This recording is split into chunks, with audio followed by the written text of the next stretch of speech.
I've been wanting to do a CitizenCon predictions video on the main channel, but I was like, why not just wait until the panels? We could talk about it, we could speculate on chat, we could put out a deep dive, whatever it might be.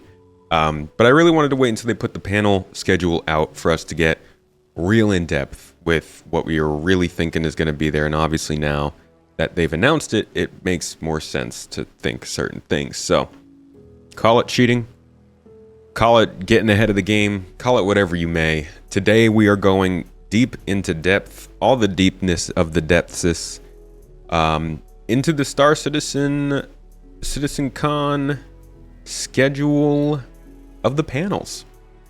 So we'll be pulling up references. We'll be looking at the some of the old stuff that has been shown in ISC and talked about in SCL over the last year. We'll be checking out last year's CitizenCon, and we'll be sharing our own theories of what might be showing up in some of these panels. So I want to hear what you guys think too. This first panel, Brave New Worlds, is kind of our engine deep dive. And it's actually pretty easy to know kind of what direction they're going to go in with this. We can just go to last year's CitizenCon where they already talked about engines and planet stuff for engines. I don't even have to do the talking for this part, right? What's interesting about this is their planet tech has made such huge leaps that they haven't really talked to us about. So before we jump into last year's stuff, so I believe this is where they kind of talk about the progress they were making on planet tech back then. And arrange them in a different manner and then give them an entirely different look. Creating new assets for these moons. You have to see what's there, what can I do, what can I make with it, how can I reuse it, how can I make it, how can I use two old things and make one new thing out of it, basically. One of the major reasons why we went for V4 is to increase quality. We don't want to make moons faster but reduce quality. We actually want to raise both of them. If I think back to how long Lyria took us, it was 2 people for 1 month straight. But Pascal, for example, in not even a month is taking on 2 moons. I'm taking on 1 moon. So it is definitely a lot faster. So that was in the space of like a couple of, I think that was over from the moons of ArcCorp to the moons of Microtech that they made that kind of progress. And then since then, we've seen a lot of different improvements. Will the Water Guy did a lot of the river stuff over time. We saw height maps get updated a lot more. We saw clouds eventually come into the game, and now clouds are looking a lot better. I'm thinking what we're going to see now is something to start. I think we'll see something that's a little bit more similar to this when it comes to clouds. I'm hoping that this is going to be somewhere where we see some dynamic weather and get a real actual conversation about dynamic weather in this game, about storms, precipitation, and just better, like, well, this strikes in the clouds, but yeah, very, very pretty looking. So this is the first time we're actually seeing clouds above a terrestrial planet. You know, we went through quite a few iterations of forms. What we ultimately ended upon was something that felt quite dramatic, still believable in terms of how the wind would have shaped them. But yeah, like it's showcasing a lot of the more recent tech that came online. Also, what we're seeing here is like some kind of distant thunder strikes. And what this is kind of like a prelude to, you know, future weather features that will be coming on board. You know, and how. What's future mean, man? This will tie into, you know, storms and ship handling, you know, due to the turbulence. And it's great seeing the, you know, the rain hit the canopy glass here, you know, when you go through these cloud banks. Also, as part of the process of shaping, one of the things we really wanted to do is create these kind of like these pockets in between the clouds. So you're in these cavities. So as you're flying through, you get glimpse of the terrain beneath you. So this is actually something that's already been in there, is these double layers of clouds. And I see the comments in chat that we don't necessarily need this. This isn't important for a release. this this whole panel isn't really going to be something that this game hinges on when it dang it, I lost it. This isn't really something that the whole game hinges on when it comes to getting Star Citizen out. But this is like the Planet Tech team is still working. They're still doing their stuff, and they're going to present their stuff when they can. And generally, I don't think they've had a really big update for us in a while. We've seen little things. Last year, we saw a lot of water updates, and like what was going on with that. They were currently using a technique called deferred shading, which is really fast and fantastic for opaque objects, but does not translate well for transparent ones, which of course water is. So the first step that we made was to transition to forward shading. That allowed us to introduce more physically based textures. Just a huge update on water, which it's cool. I mean, you know, I think this is something that they generally wanted to have in for Squadron 42. And I still remember back in CitizenCon 20, I think it was 2016 or 2017, when they were flying over Hurston. I'll just give you guys a quick look at that because that is... Ooh! Looked a lot different back then.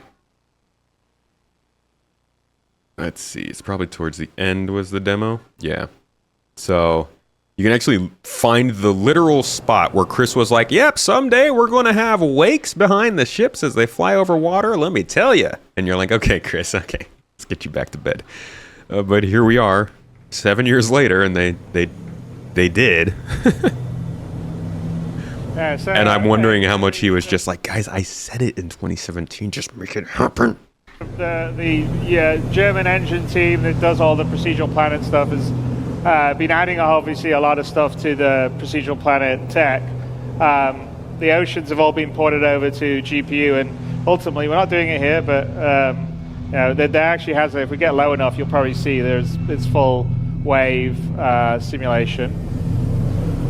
And we get low enough, we want to have the thing where the wake from the ship creates waves.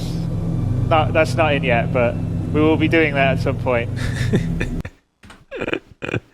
Yeah, everybody, it's gonna be 7 years. If you told people it was gonna be 7 years, they'd be like, "Oh, what?" So yeah, we did that. We did all that stuff. But let's jump ahead to the actual Planet Tech. The ways they're not only gonna make planets better, but actually some of the things that they're doing for these planet developments is going to make the game run better. It's going to be less CPU load, more GPU rendering. And more machine learning to make the actual development faster of these. Based on the local conditions, we're able to do more advanced decision making. Next thing we want to look at, which is probably the thing we get asked about the most, is our scattering system, which is what we're responsible for putting all the trees and the rocks down in the world. We're going to, again, move this to 100% to the GPU, and that should let us have vastly longer draw distances right up until the horizon, and much better performance. So we'll finally get rid of the dreaded pop of trees coming in for you. We also have to integrate it with our harvestable system, the resource system, and the awesome fire system you just saw a minute ago. Yo, Corbin and Harriban, thank you both so much for the Prime subs. What that means is we'll be able to use nearby vegetational rocks to influence what other vegetation rocks can grow or will show up. And this lets us produce much more complicated rule sets, so we can do things like have a tree that maybe underneath it doesn't have any grass, or maybe certain trees come together in clumps. And we'll get a much more natural distribution of vegetation. And final thing we want for planets is we want to be able to build them much easier, much faster, and we want to make sure they are truly unique. At the moment, our planets are unique. However, they are built from type of tile sets, like pre-built things that get mixed and matched together and blended in complicated ways so that you don't see the repetition. But it's not truly unique, not in the same way that the Grand Canyon might be, or the River Nile, or Mount Everest. And that's what we want. So to get that, we need to replicate the complicated natural processes on Earth, like geology, climate, erosion, and these things aren't trivial. So we've got three options. We've got offline tools, Houdini, TerraGen, things like this, where you could simulate all these processes in the engine. But we've started some R&D a few months ago on whether we can use machine learning to do some of this. So just to give you a quick idea of how that would work, or how it could work, if you just start with some random input here, it's just like some noise. We run it through a temporary simulation, so we can type of get a more reasonable approximation of simulation at different altitudes and latitudes on Earth. And then what we do is we categorize all this into different biomes. So based on the temperature and moisture, you'd find out what is a desert, what is a forest. And this part is crucial. So this is the input for our machine learning algorithm. We could come up with this image any other way. You could hand paint it as an artist, or we could just randomize the noise to get a different set of images. And then what we do is we take the large data sets we already have from Earth, from Mars, and from the Moon, and we train it on exactly the same distribution, so biomes, so forests, grasslands, and things like this. And by training it on exactly the type of data we get in reality, we can take this and then push just that, and then we can get these lovely height maps out of it that tell us a really realistic distribution. You can see here, this is the height map. The black areas are low. You can see all the little rivers and valleys. And this had 0 art input aside from this image, which is a very nice result. It's early days. This is based on something called a custom diffusion neural network. Early days. It's, like I said, it's pre-trained on Earth data, and it's been built up in patches so that it just doesn't become too expensive to build. And the little circular patches get added together, and to avoid any seams in the image.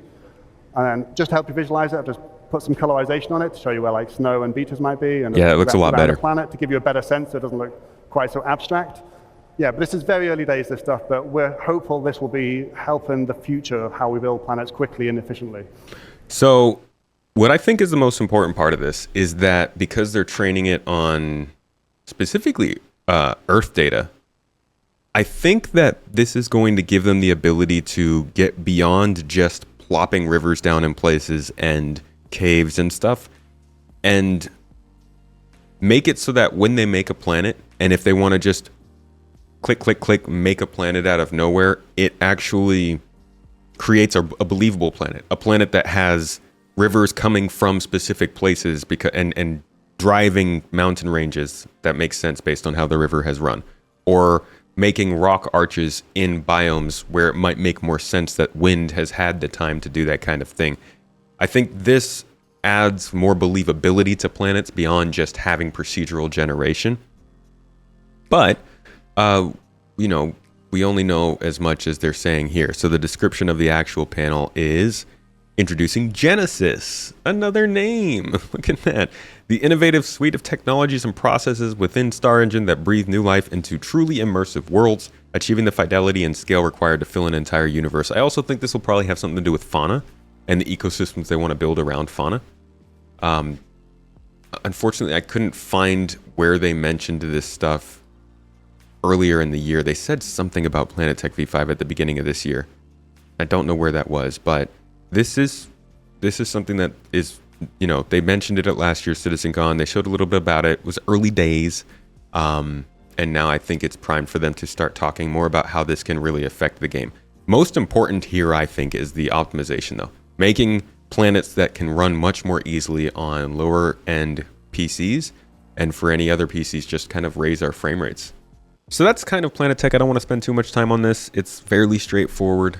It is very much going to be, I think, about showing their ability to expand quickly and to optimize the places that we already have. Really hoping that they show us some plans for the remake of ArcCorp, though. So of all the buildings, of all the planets in the Stanton system that need to be ready for building interiors, ArcCorp is the biggest one. Lorville has received its update. Microtech and Crusader were built with their landing zones past the point they knew about building interiors, so I think ArcCorp's really the only one that needs a big update, and I'm hoping we'll see that. The social universe, or a social universe, sorry, it reads, "It's the people you meet and the bonds you form that truly bring the verse to life. Dive into how we're evolving social features to maximize your adventures, from personal one-on-one interactions to massive gatherings with hundreds and even thousands of players." Now, I did ask one of the folks if this was something that was specifically geared towards player-to-player interactions and social stuff, or if this was also including NPCs. And you'll never guess the answer that I got. You're going to have to watch to find out. Wow. Yeah. So I have no additional insight. I think this is like the most ambiguous panel. I think this is like, this could be a lot of different things.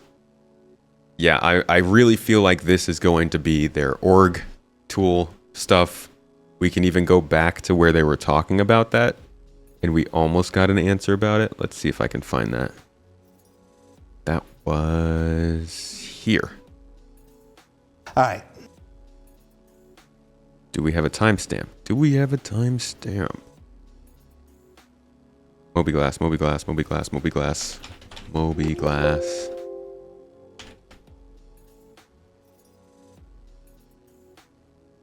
Hold on. What's that? What was that cool feature I found? Yeah, here we go.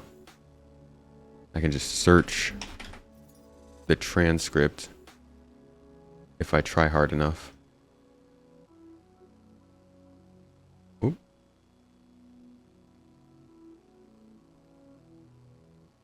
Here we go. Helping you do your org stuff instead, maybe. So that will be All right. So Moby here's glass, like the you, one teaser we have regarding this kind of stuff and if this will be org stuff. if you've seen the new one anyway, there's some apps that we obviously didn't update. So for the future, we will have that. The comms app will be replaced by something helping you do your org stuff instead, maybe. So that will be playing into a lot of social things, and we'll be updating. Knickknacks will also get, well, it will essentially be replaced by a new app coming sometime in the future, but it's going to be a better user experience to keep track of all of your things. Oh, Jared is going to beat me up now. You said org stuff. What org stuff? So all the secrets. What Yes. org stuff? Tell us. Tell Nothing. more. I didn't say anything. That's all we want, man. What you can't see off screen is a little gun pointed into his stomach. It's like, you better freaking tell me the org stuff. Because Jared's probably getting emails about it every day. It's been so long. It was like CitizenCon 2013 when we introduced org stuff. It's still not in game. Just to confirm, on the road to release in 2018, they named object container streaming, 64-bit precision, which they had already done at that time, persistence, server meshing, and org features. All of those things we have seen. Like, we've literally seen server meshing before org features. So they can't just not have that at this CitizenCon now. They are obligated to tell us org stuff, or I swear to, quote me on this, I swear to God, I will go to CIG and I will throw a sock at their office. I don't know when I'll do that, because it's kind of far away. But we got bones to pick, man. Org stuff. Well, you heard it here first. What did I hear? Tell us what we heard. Orgs. You're gonna have a dedicated app to do all your org communications, and well, there's a lot of things that we have grand plans for, but yeah, I don't want to say more than that at this point. This isn't the place we're gonna show them, but yes, folks, you've been patient, I know. Just a little while longer. What does that mean? What's a little while? It's CIG. A little while could be 8 years.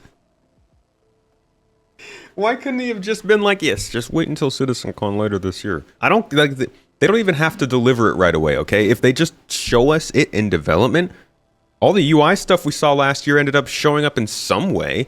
Maybe not the downloading of maps, but like any bit of help with org stuff. Like literally just being able to tell if somebody in the game is in our org. Holy crap. You know how many times we're in an event and two people shoot at each other from the same dynamic or global event, and they're like fighting, and then they find out somewhere on Discord later that they're in the same org? Because there's no way to tell.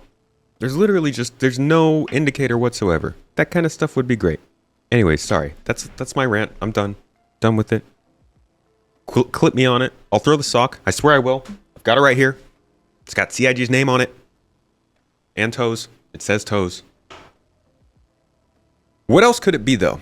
A social universe. Now, besides that, I feel like this is again, reading into the description, dive into how we're evolving social features to maximize your adventures. VoIP, right? Having a better way to communicate with people. The game has gone too long without a reliable method of communicating with people. They also absolutely 100% need to figure out how chat's going to work when we are in a server meshed environment. There's no way they're going to have 300 people in the Stanton system all reading everybody's text, right? You can't have shards that share all of the same local text. I don't want to be messaging and seeing what people are saying in Pyro. I don't want to be on Microtech running local missions and seeing what people are saying over in Orison. So they need to figure out communication between players, better support for parties. There's just like a lot of things I think that they probably realize need to happen if server meshing is coming in and expanding the player base that the game's just not ready for. We can see that in some of the tests that they're running for server meshing right now. So VoIP, org tools.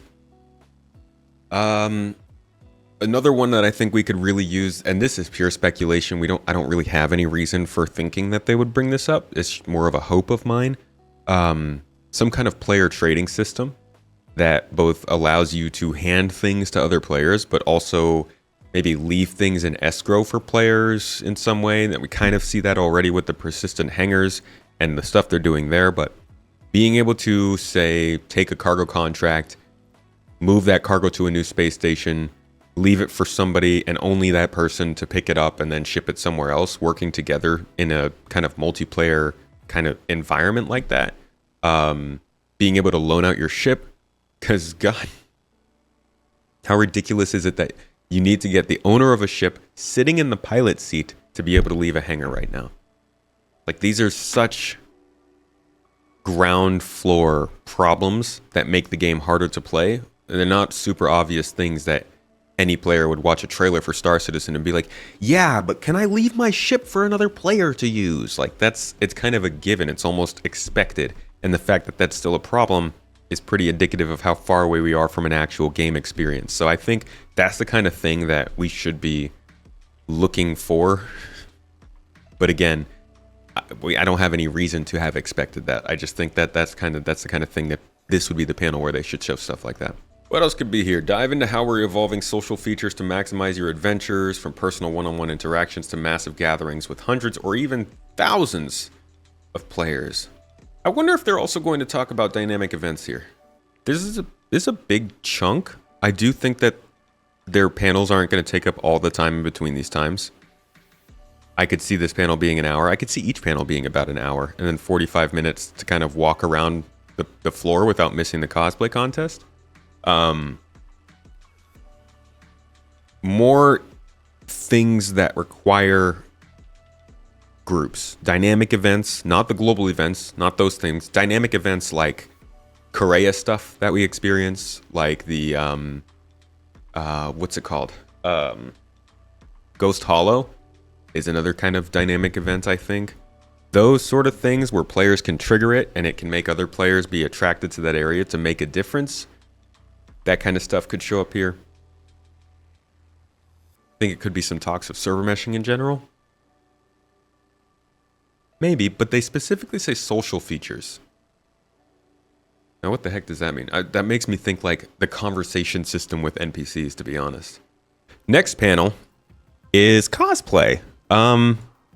Big shout out to anybody who's doing the cosplay contest. That's a lot of fun. It takes a lot of preparation for some people, and you can do some really impressive stuff with cosplay. I will probably not be watching that because we'll be doing some discussion and stuff. We might check in a little bit and see what's going on, but I'm mostly here for the gameplay and stuff. So thank you, Toby, for sponsoring that, it looks like, and thanks to everybody who's taken part in that. I know they had a more long-term sign-up process this time, so it's a bigger deal this year. But that's going to be the third panel of the first day.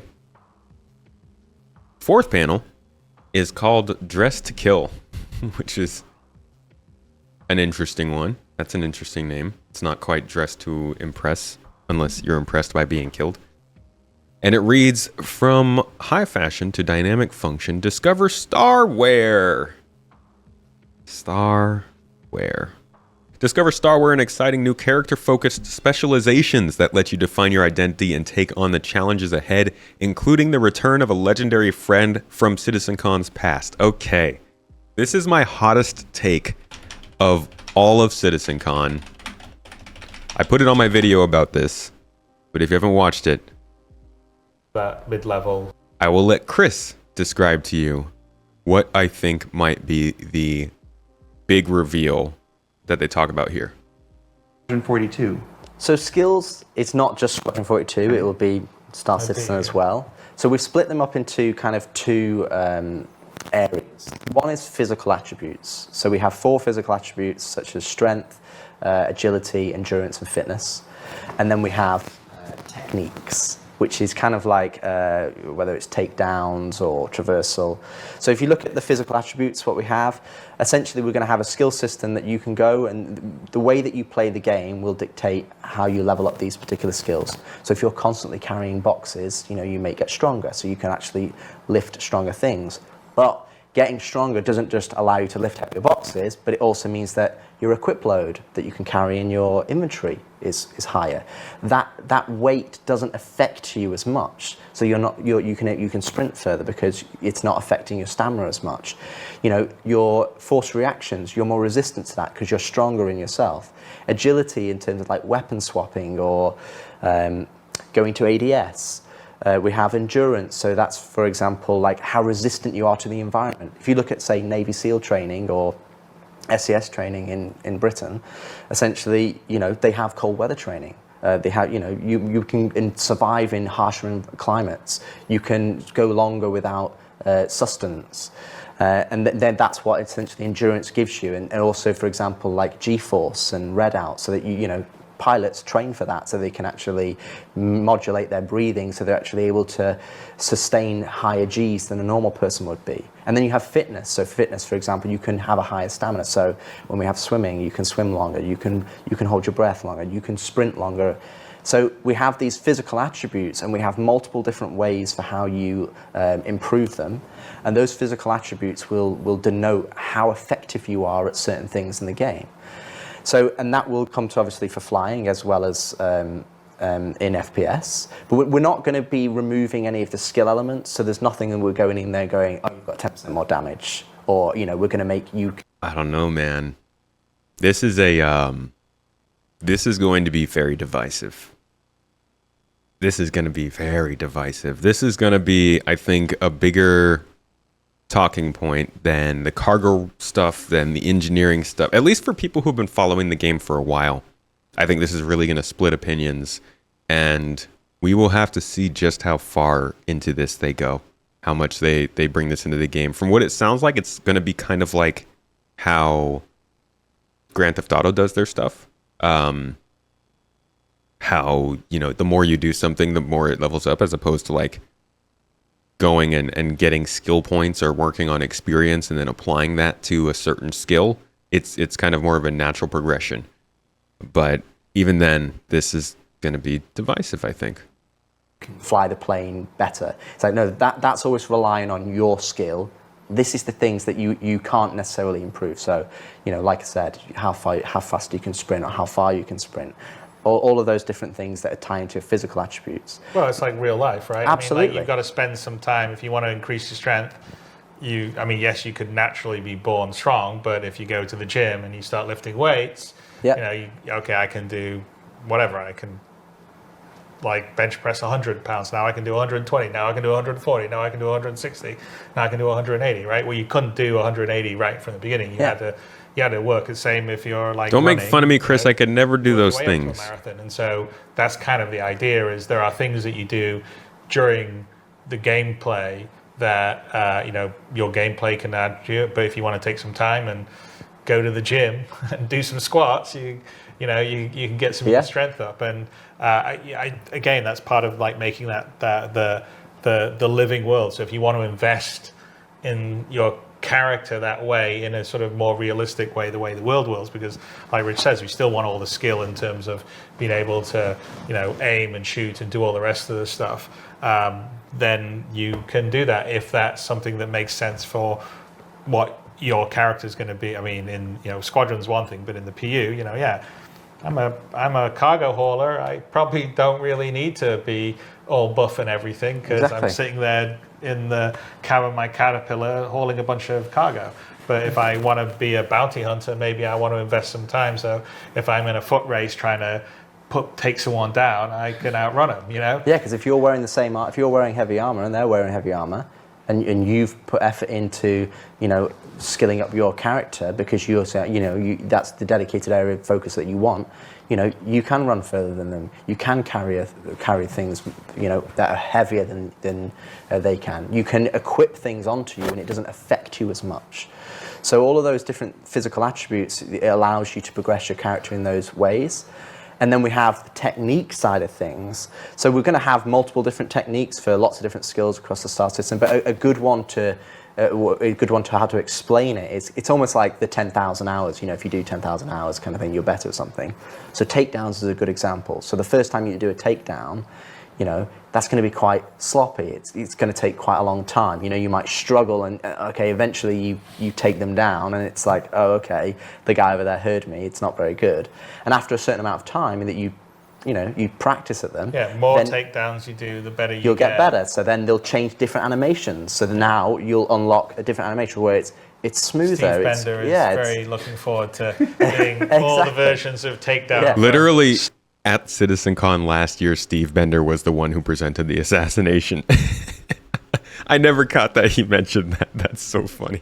Floppy to super killer pro. Yeah, and at the end ones, it'd be like, straight in, straight out. You lower him down onto the floor. It takes, it's much faster.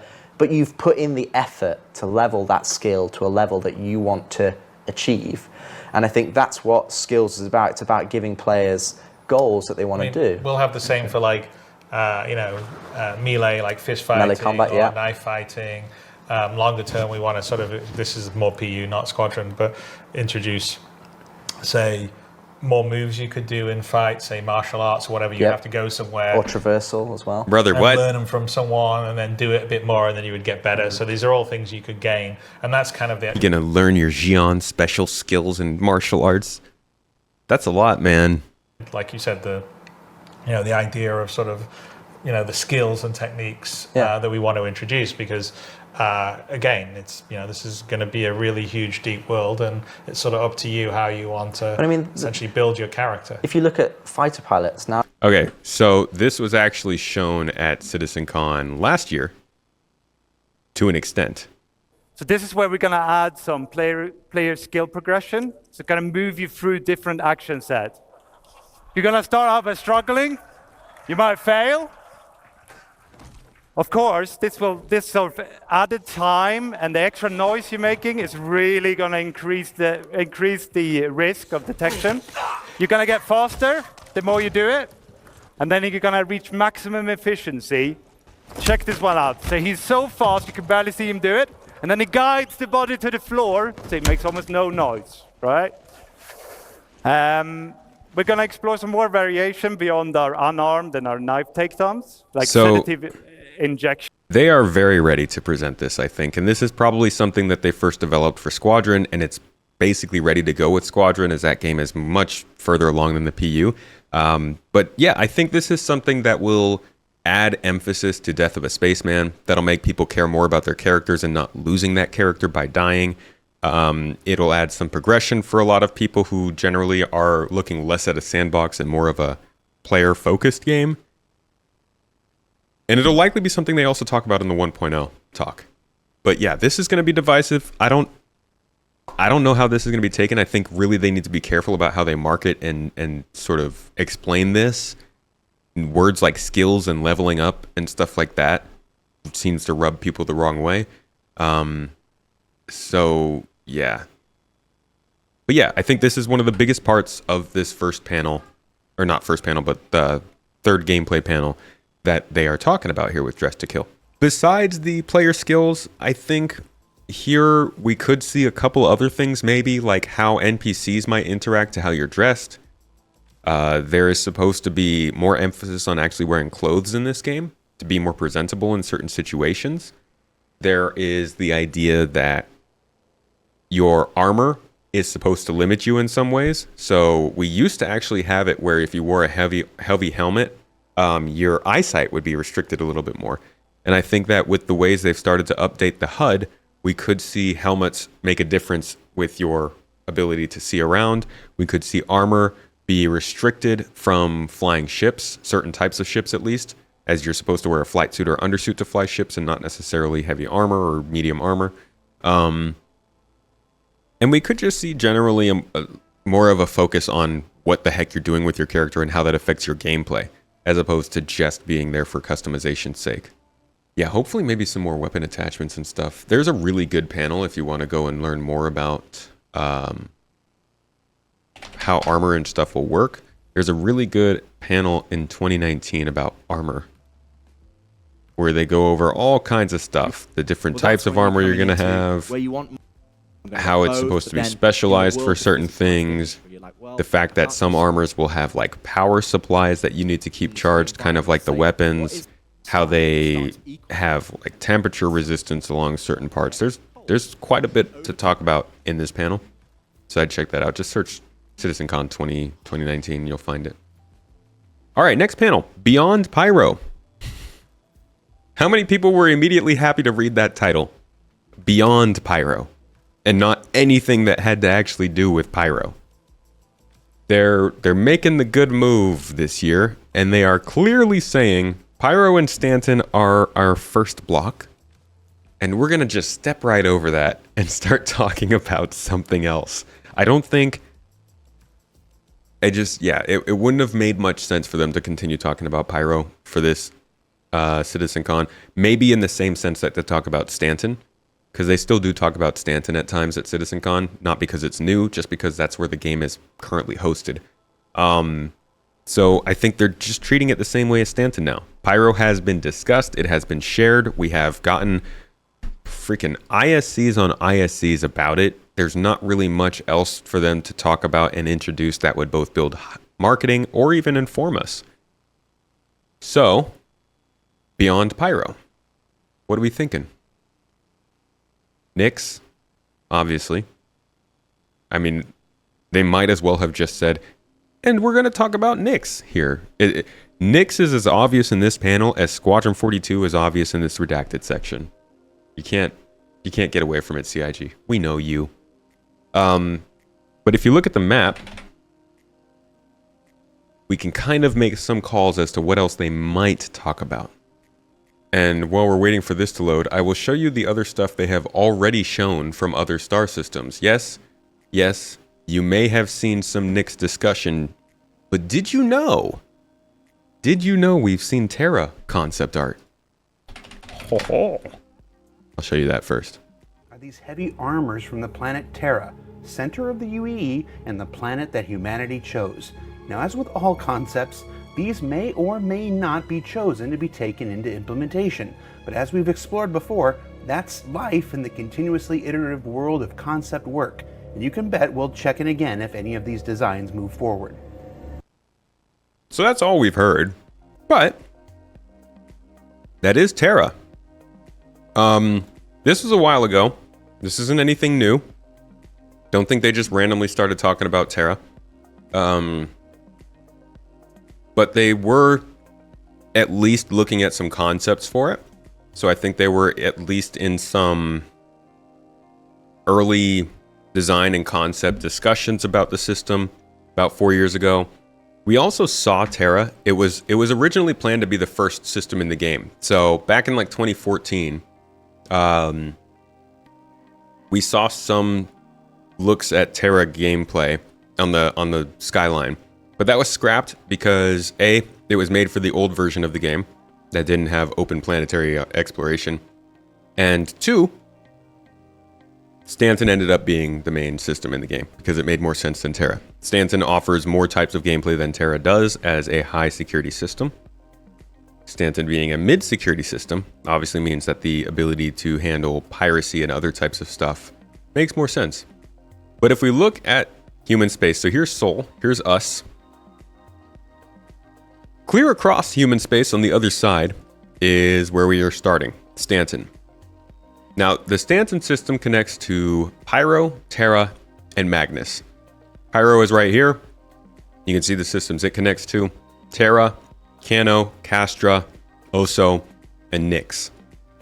It makes sense that the first and second systems we get both connect to the Terra system, right? Pyro and Stanton.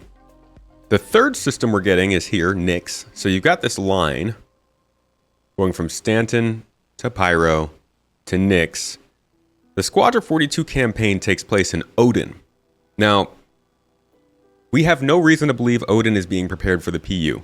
There's a big difference between being made for a kind of on the rails single player game and an MMO persistent universe, mining, salvaging, different types of factions, missions, points of interest, things you can't really go and do while you're running a military campaign. But it is good to note that Odin is connected to the third system in the game, and one that we will probably be getting in the next year and a half, maybe. But besides that, what other options do we have?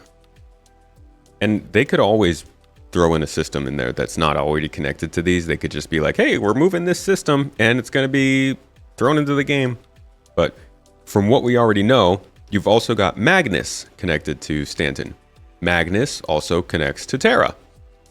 Magnus is the home of Drake Interplanetary, and it is the kind of main, the main permanent fixture of their one landing zone there. So you've got Boreal is the name of the landing zone. Magnus is a kind of mid-security actually I think it is a UEE system. But it went through a pretty, it's UEE affiliated. It went through a pretty hefty amount of time without much loss, so it's more dangerous than something like Stanton. But it's still a UEE system.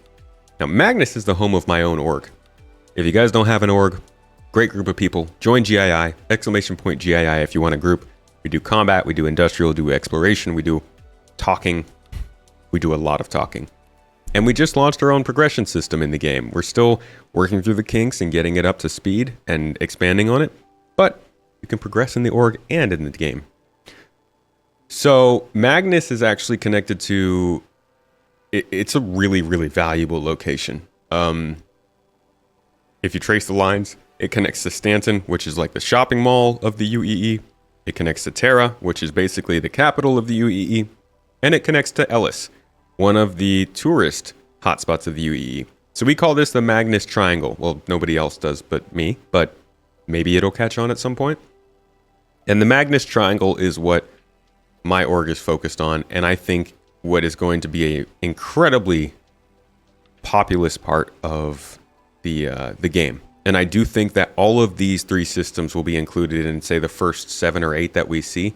Not to say that we'll see those anytime soon, but I'm excited to see when we do finally get... I think Ellis will be the last one in that group that's added, but Ellis, we already have some maps in Arena Commander, so we do kind of know a bit of what it looks like. But of the systems that we know about, I do believe that there is an opportunity that at CitizenCon here, we will hear about the Nyx system right here, the Odin system over here, the Terra system. I lost that. I lost Terra. Where'd you go? Oh, right here. And maybe the Magnus system. I think when it comes to those last two, it'll be more concept kind of stuff, like we just saw with the armor. But I do think that they're going to start to introduce the idea of more systems that they are working on or want to work on. We heard about Pyro like 5 years ago, okay? And I think 2 to 3 years is plenty of time for them to talk about and hype up a system before we get it in game. If you don't think that they are 2 to 3 years out from at least one new system besides Nyx, I wouldn't blame you. But I think they are. And I think that they've got some more systems they'd like to talk about. So that's what I think it's going to be. If they talk about Terra, you'll buy everyone at the event from GII a beer. What if I'm not at the event? What's Nyx actually like? Do we have any details? Oh, we've got tons of details, my friend. The main landing zone in Nyx was actually in-game for a while. That's why it's so likely to be the next system. You can actually just go on Google. Better yet, you can go on YouTube and type in Star Citizen Delamar. And there's all kinds of videos about it. Ferrister's got one. Morphologist got one. Try used to make videos, I remember them. They've got one. I made a cinematic. What was it called? Forgotten? I think? Yeah. And this actually included a lot of... Yeah, this includes a lot of Levski. So this is from Levski here.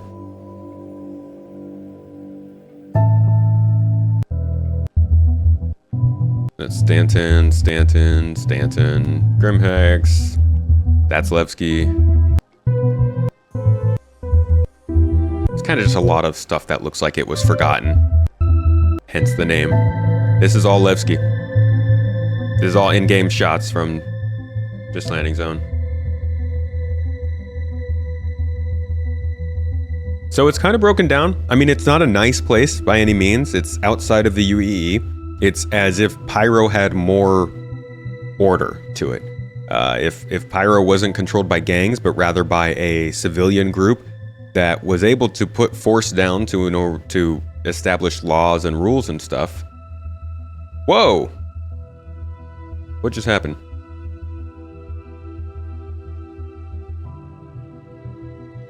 What? Giveaway winner. So yeah, all of this is Levski. All already in-game, ready to be played, existing. This isn't like some far-off concept.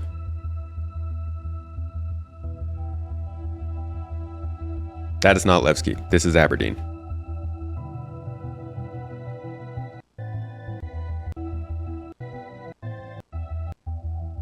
So yeah, this whole video isn't Levski, but there's plenty of it.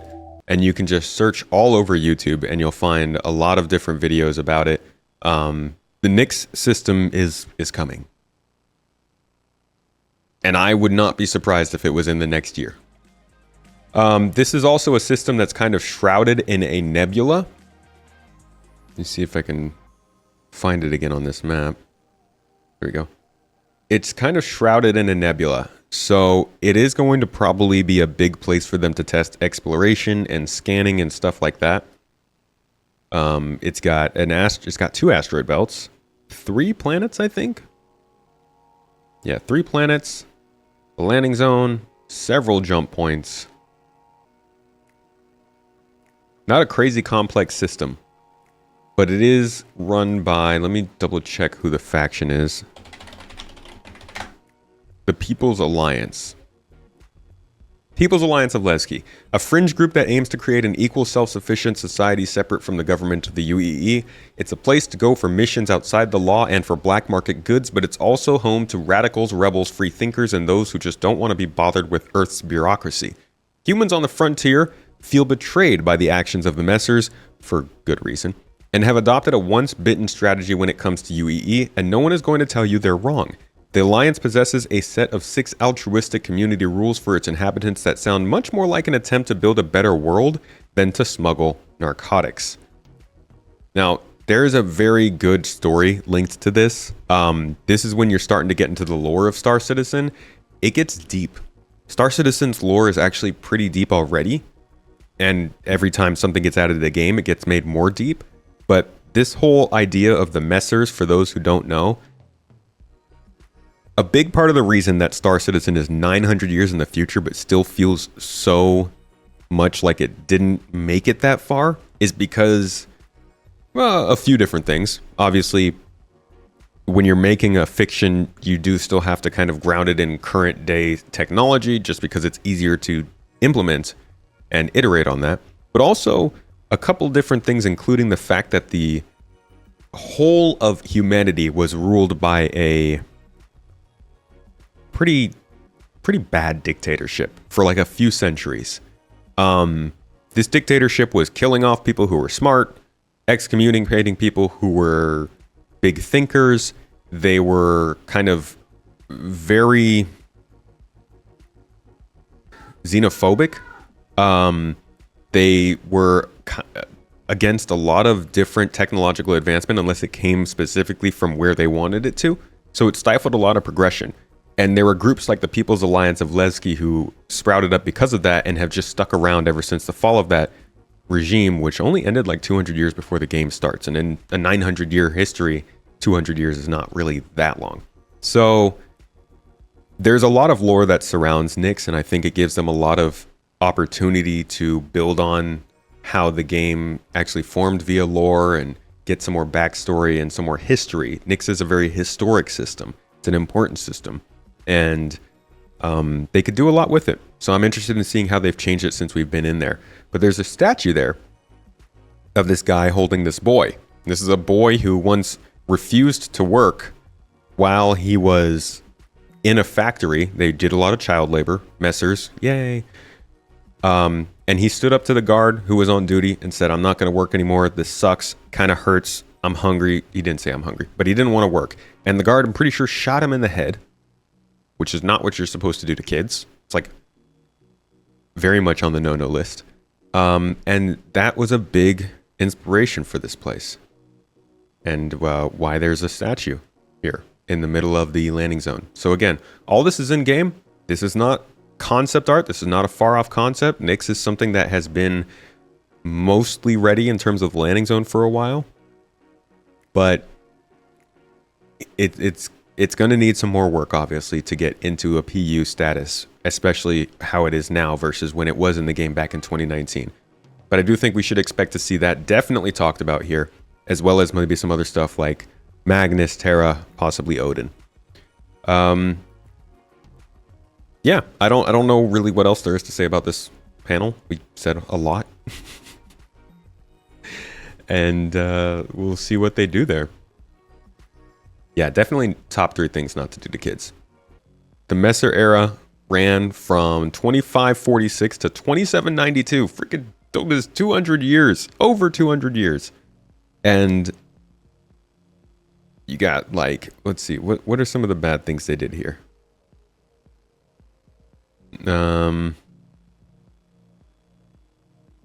Committing resources. Oh no. Over, like, you can see through all these stories between the different people who ruled throughout this family, how much there were power struggles. They backstabbed each other. They were assassinating people who belonged to each other's allies, just all this stuff. The Mesher regime literally ended because the ruler at the time's kids teamed up against him and killed him, and then they lost control. Like, it's just all bad. They're just not great people. So this is the kind of part of Star Citizen we haven't gotten to experience yet because they're so busy trying to make an actual game that the lore hasn't really stuck out. But once they start to bring this stuff in, I think it's going to be very interesting to get to run missions and work for groups that maybe weren't exactly related to these groups, but were influenced by them, like the people in Nyx, like even some of the companies that we see in the game now. I think Anvil Aerospace became a more powerful company because Aegis was aligned with the Messers. Same with Crusader. They ended up saving the cargo hauling industry because the Messer regime fell, and so many of the other companies that were tied to them also saw their CEOs and people fled. That's actually a really cool angle too. When we start seeing other systems that are outside of human space, how many times will we run into people who fled from human space because the Messer regime fell, and we start to get some of that backstory from an angle we never got before. That's a really long ways away, but Star Citizen clearly has a lot of lore they can play with, and I think these are the kinds of stories that will also lead to other forms of media following Star Citizen and Squadron 42, if these projects are successful. All right, next panel, and the final one for day one, is Redacted, which they might as well just write Squadron 42 here. Literally, it says UEE. It is redacted as military stuff is, and there's nowhere else here where they talk about Squadron 42 and like they need to talk about Squadron 42. Holy crap. it can't not be talked about. They need to prove it out. So yeah, Squadron 42 is going to be this panel, and let me just say, this is you know, for all the people who say that Star Citizen is a scam,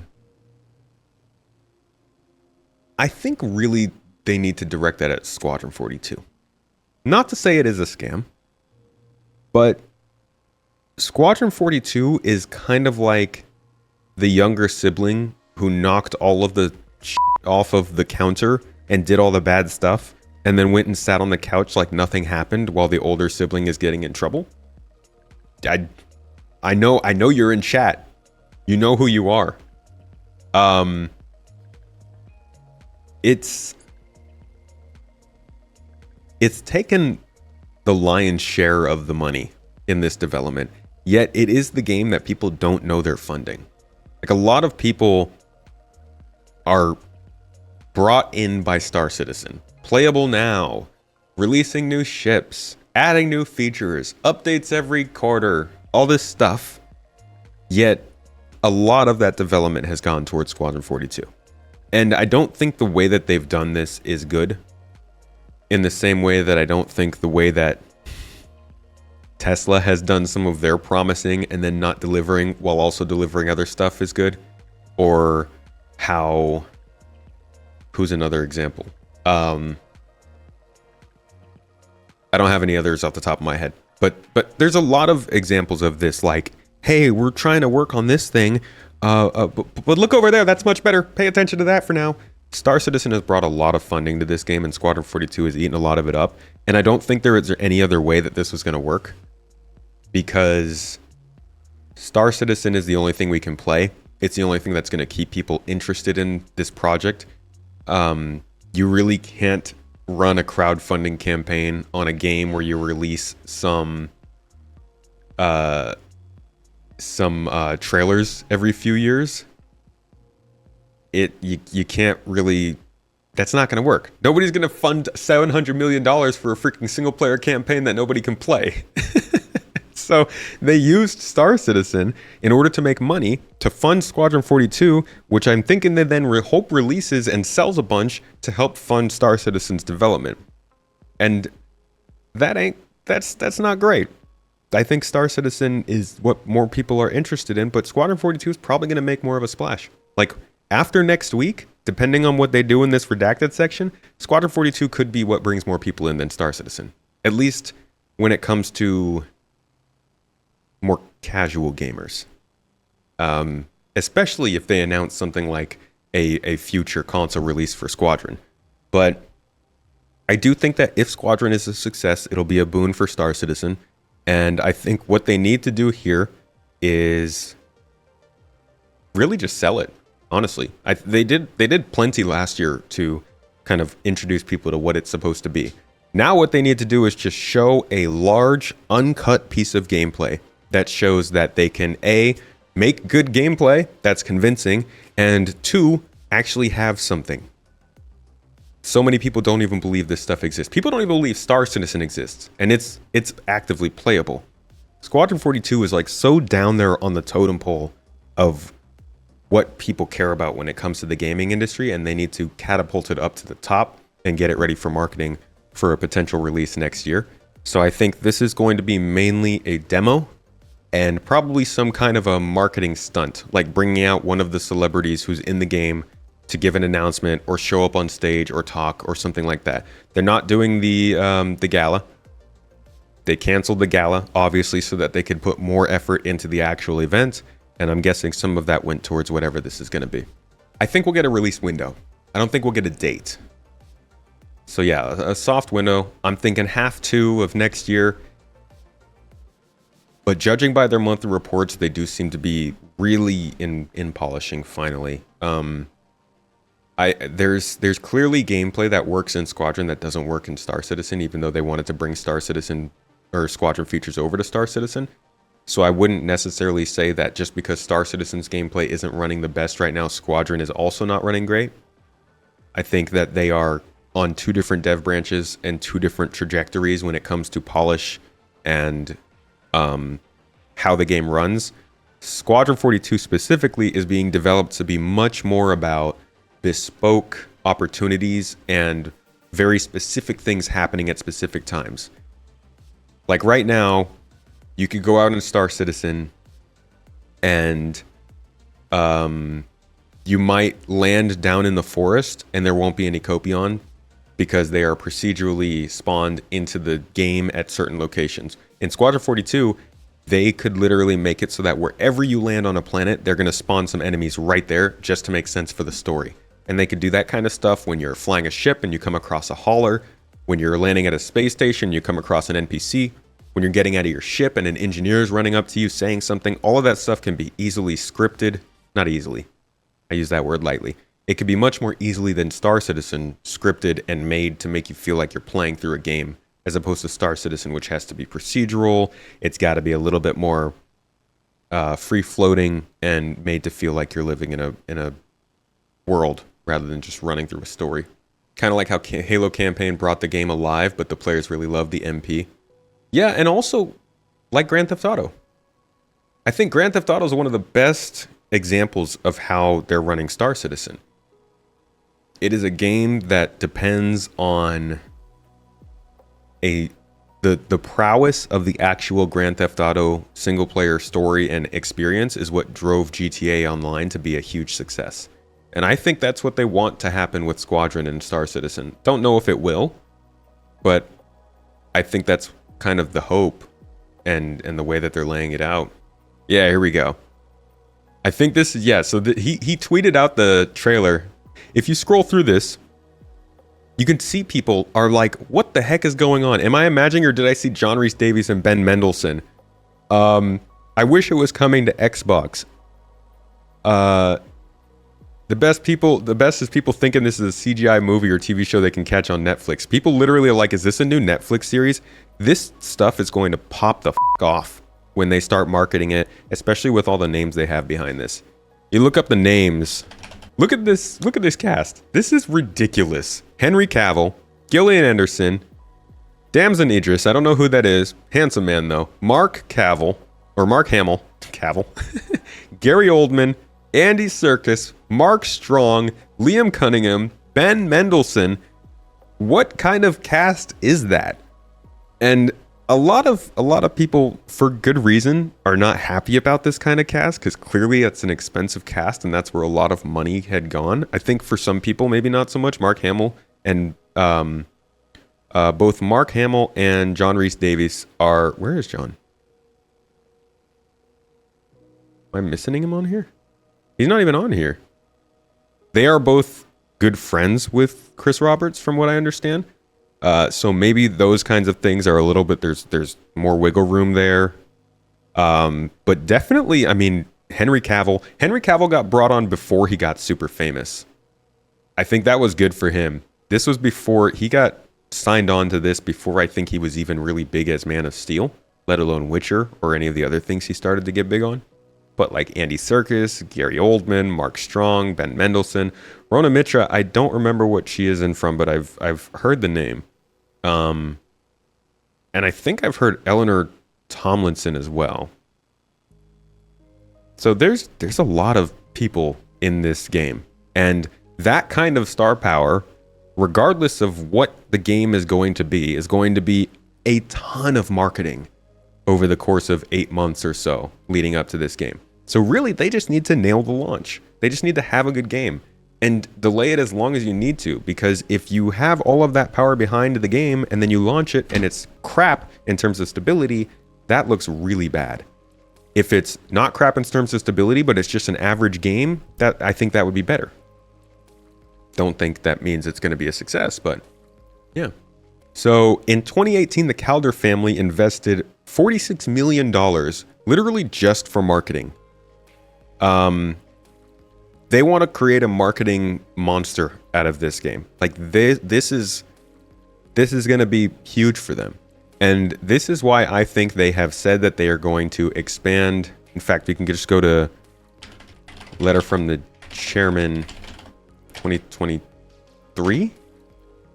I think it might have been, or was it 22? Let's see. This is why they did all of their expansions. No, this isn't it. Where is that letter? Maybe if I type in Star Citizen too, that makes more sense. So this is where I think all this kind of stuff comes from. Expanding into new offices, building up their employees up to 1,200 freaking people with a head count of 840. They're talking about expanding to like 1,200 or supplying how many jobs in the Manchester area? Some 1,300 to 1,700 jobs in the Manchester area alone. Like, they're hoping for a huge influx of cash, in my opinion. And they have been planning on that for the last couple of years. And I think they expect Squadron 42 to be that huge influx that helps to drive forward Star Citizen, to support all this expansion they've been doing, and to just build a lot more hype behind this project. Because there's a lot riding on this. Star Citizen is riding on this. As even if you don't care about Squadron 42, the success of this panel and what comes after it could mean a lot for how Star Citizen goes forward. I hope it goes well. They really need to nail this, and I think that's why the whole Chapter 1 focus has been so heavy in the monthly reports this year. I think that's why we've seen some things about people coming in to redo some of their lines over this last year, like Mark Hamill. We've seen the composer of Squadron 42 doing quite a bit of work over the last few months. Yeah, just in general, there's a lot to be done here. 42 million versus the 700 million from backers. It's hard to quantify just how much money's gone to Squadron versus, like, that's the hard thing about this. And I can't imagine being the person who's behind the financials of this to try and quantify what you have built by investing in your own game engine, by building in the IP that is Star Citizen, by building out all of this all these assets that build into what could be the future of Star Citizen and Squadron, against how much money straight up does Squadron make when it sells. That's a confusing equation. And I don't think there's any real way to account for that other than by, at the end of the day, looking at how much this game actually makes a long-term difference rather than just the sales. How does it land with the world? Do people see this and think, I want more? Because you could have an okay financial situation from Squadron, but what if people are dying for more? What if they want movies or series or short stories or more games? Like, we're living in an age now where everybody wants to be a cinematic universe or some kind of ecosystem of media. And if they can pull that off with this IP, then that would be better than just having a good, successful game. I know that Squadron 42 flops, CIG is going bankrupt. I don't know that. Nobody can know that. We don't even know what would happen with Star Citizen. I do think that if Squadron 42 flops, they'll be in trouble. But Squadron 42 going out and making a big splash, even if it does flop, could bring in investors. It could give them an easy ability to sell more assets and get more money. It could be an impressive showcase of their engine that allows them to license out. We don't really know what happens if it does flop, but I do think it still needs to be a success in whatever way it can be. No doubt it's going to be cinematics heavy. That's what these games always are. Wing Commander is super cinematic heavy. As we've seen from what they've shown of Squadron 42, they've focused a ton on the fidelity and the graphics and the presentation, and just, it looks like they're trying to be a movie as a game. Think Hellblade. Think Uncharted. Think, in some respects, Mass Effect. Think anything from Hideo Kojima. Hideo Kojima. It's definitely focusing on flair, excitement, and a beautiful presentation. Not just gameplay. But it needs to be stable, and it needs to be a good story, good writing. They won't be kind to it even if it's really good. They won't. They won't. But word of mouth is what wins these days. And if they can hit that word of mouth, even if they're not getting the best reviews, that'll get them places. Especially if it is actually good. but this game is going to be reviewed and received based on the delays that it's had and based on how long it's taken. And that's kind of fair, you know? Like, if you released this game in 2014, it'd be much different than if you released it now. Now, you got a lot more baggage on your back. A lot more. And you kind of got to show out for it. But yeah, look at this kind of stuff they've been doing to make it more presentable. Yeah, probably, but I think their solar mass calculations are wrong, though. Well, this is ridiculous. How so? We are now able to adjust our shot composition to final cameras thanks to recently crafted space vistas and level art being content complete now. It'd be nice to know how much of a shitstorm we're flying into. More like a hellstorm, Blue. One you ain't gonna fly out of. Shut up. Now, I hadn't seen another ship that wasn't trying to kill me in days, let alone a hauler, let alone a Jean. So you can imagine my surprise. Detailed lighting passes can be done on hero sequences so we can show our cast and convey their emotions in the best light possible. And we're making sure our cinematics are triggering as fluid as we can craft them so they form a coherent concerto with the rest of the player's narrative experience. Mr. Wexler, this is Lieutenant Commander Colton. Oh, Commander, hey. Just keep in mind, Wing Commander was not written by the same people who are writing this. Julian Wexler, I'm the field manager of this little operation. Welcome aboard the Archon. What brings the Navy to this little corner of the universe? We got you flying with Lieutenant Commander Colton. He's one of our best. As others will share, this is the most rewarding chapter of development, which allows us to truly experience the visceral and oftentimes emotional moments that our narrative provides.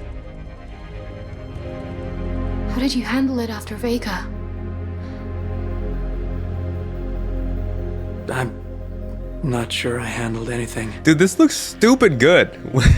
It helps to in terms of remember that stuff like graphics. this is supposed to hurt. I've never been good at dealing with problems I can't fix. Well, this is one that you don't have to do alone. That's good to know. Like, they've proven that they can make a very good looking game. All we need is good writing. We know we have good actors. We know we have good graphics. And I'm not going to say this game has the best FPS experience. I'm not even going to go as far as to say it has the best space fighting experience because I don't play space fighting games. But the gameplay, I find the gameplay to be pretty fun. And I take that as gameplay that is kind of held back by how bad Star Citizen servers are. That's I think that makes a big difference to how the game plays. But there are good components when it comes to them using the multi-tool, when it comes to making puzzles, when it comes to shooting. As long as it doesn't suffer from repetitive gameplay and from bad space flight experience for the average user, I think if the gameplay is average, the writing is really good, and the graphics are really good, this will succeed at what it's trying to do, which is be a cinematic experience. That being said, I hope the gameplay is very good. I really do, because that would, I mean, if the gameplay was also very good on top of all of this, this could be one of the best games to release in the year, if not in this generation, this console generation. But I don't think it's going to reach that level. They've done nothing to prove that it's going to be one of the greatest games to ever release. That's setting your expectations incredibly high.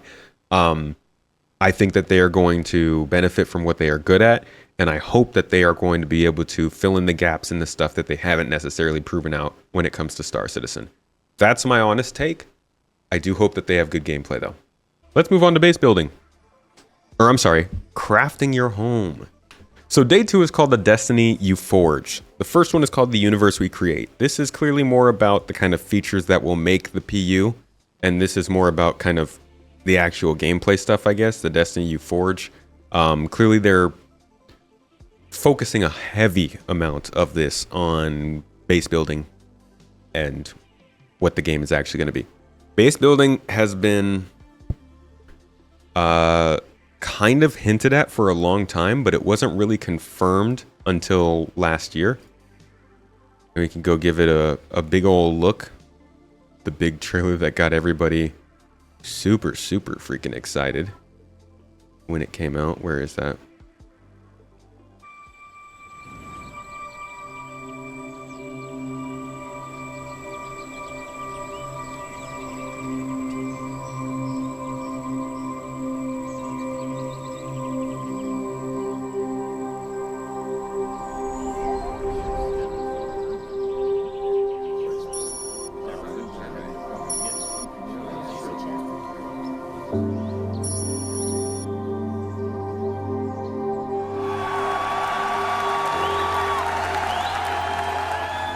People are cheering because it said land claim in the bottom left, and that was a big giveaway.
Okay, so we got this, and then we also got, I don't know if this will come up very easily, homesteading, CIG announcement. It's a very weird drop or teaser for base building in a 324 video. So they were like talking about 324, which made sense, and then they just randomly were like, and base building also. Your persistent hangar is now your first customizable home in the verse. Organize your cargo. Keep your gear close. And jump straight into the fray. Your own space means quicker access to the things you need. And Alpha 324 is just the beginning of establishing your home. Stay tuned for more at CitizenCon this year. Until then, get ready for Alpha 324. It's time to shape your own adventure. Okay, so you probably heard that there. Literally said stay tuned for CitizenCon.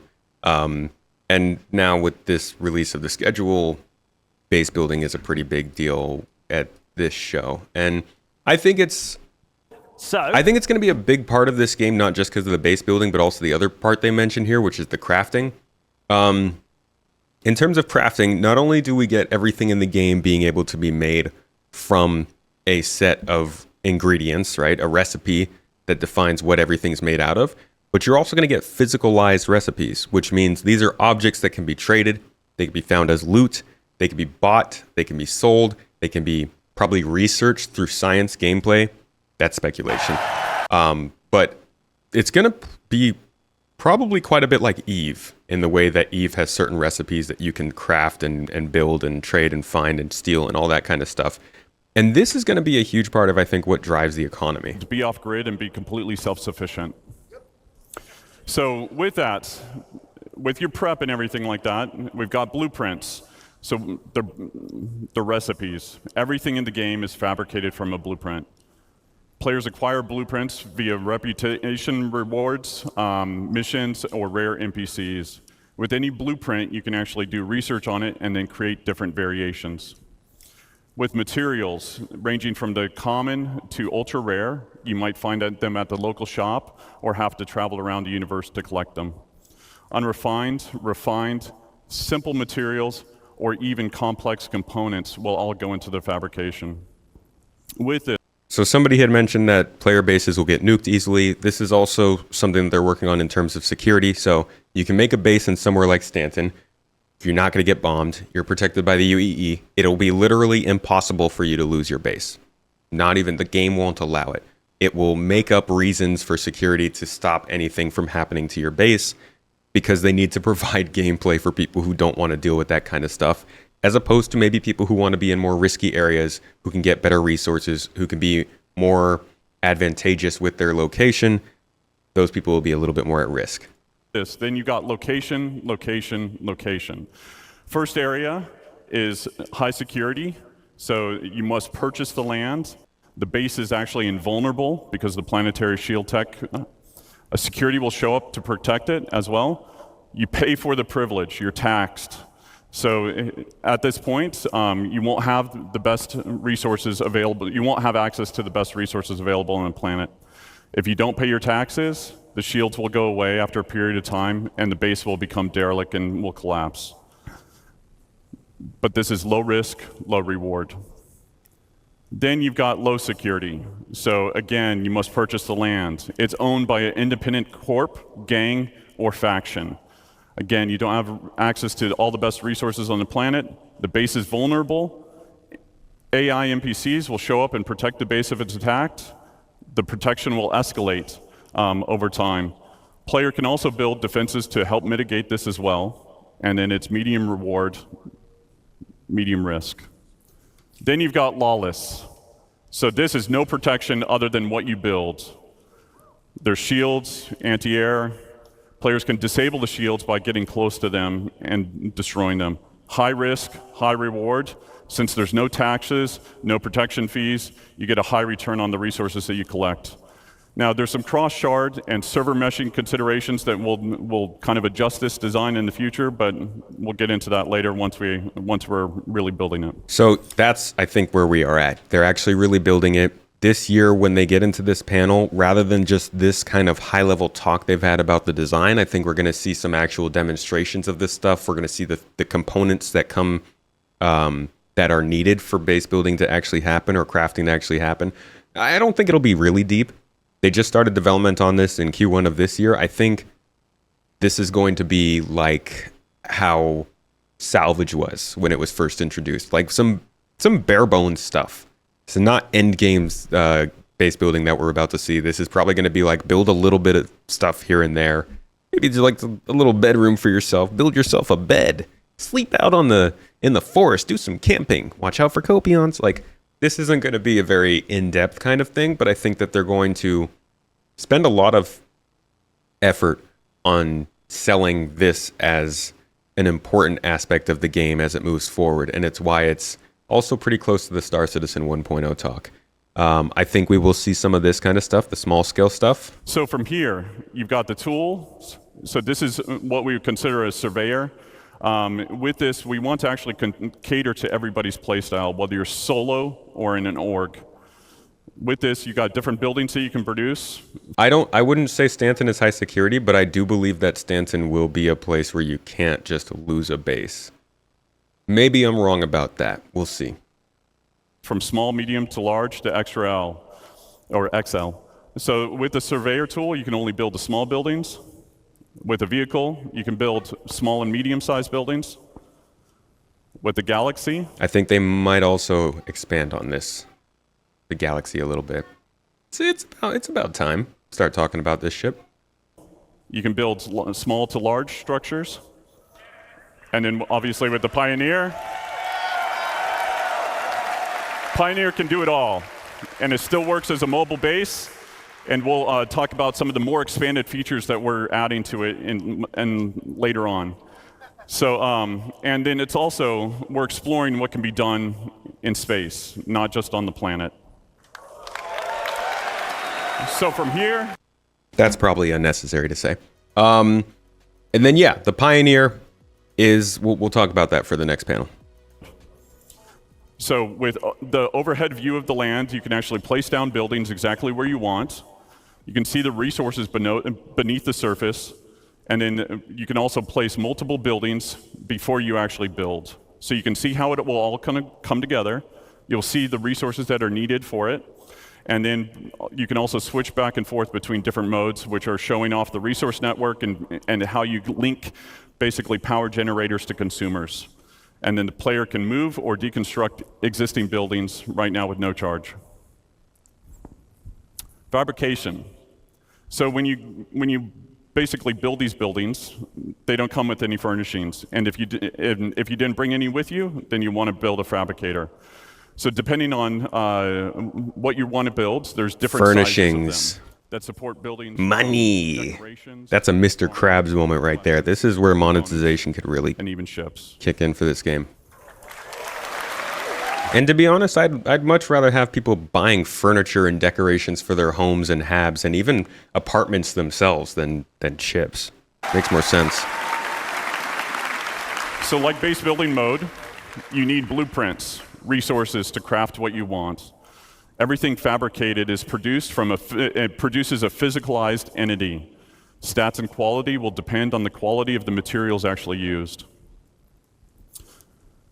Once you've done that and you've built your decorations, now you can actually fill the room the way that you want to fill it. So furnishings can be purchased at different locations or they can actually be fabricated. You can do that via first person or in a dedicated mode in the surveyor's tool. With that, you've got different types of buildings. So you've got utility style, which would be garages, freight elevators, landing pads, storefronts. And then you've got extractors. So with extractors, we want to make sure that nothing in regards to resource gathering is fully automated. So this is the part I feel like we wouldn't really see this year. I think they'll talk about it, but in terms of being gameplay, I think this is a little bit further off. But now that we get to this part, I wouldn't be surprised if they start to talk about resource deposits inside of planet surfaces in that first panel. That's all about the planet tech stuff, because that is an underlying part of base building. Base building is going to be heavily based on where are resources on the planet that you're looking for, and where do you want to build. And I think Todd even mentions that here somewhere. You don't own the land. The smallest area, it'll automatically go to base building mode. So with the overhead view of the land, you can actually place down buildings exactly where you want. You can see the resources beneath. Yeah, you can see the resources beneath the surface. So I think that's something that they need to figure out for the planet tech in order for this to all make much sense. And at this stage in the development of base building, maybe they don't need to necessarily have that working in the engine, but they do need to have an idea of how that will work and how the planets will create those resources.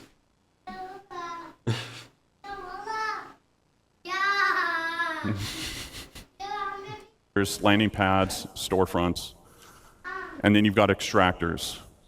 So with extractors, we want to make sure that nothing in regards to resource gathering is fully automated. A level of player engagement is always needed. So as Nick talked about before, there are different types of commodities, radioactive, perishable, etc. What you'll be doing is pulling out full containers. Then from there, it'll be repairing, or there's wear and tear associated with it, or even misfires like you saw in Thorsten. Different resources. All right. Most important part of this talk, though, is the defenses, which they really don't spend much time talking about. To produce new items. And then you've got defense. So anti-air, anti-personnel, and then shield generators. That's literally it. That's all he says. This is a very important part that I think they probably need to go into during the panel, is the defenses, specifically the security levels. Answering the question, is Stanton as a mid-security system going to be a place where you can get high-level protection? I don't think they're going to just limit it based on system.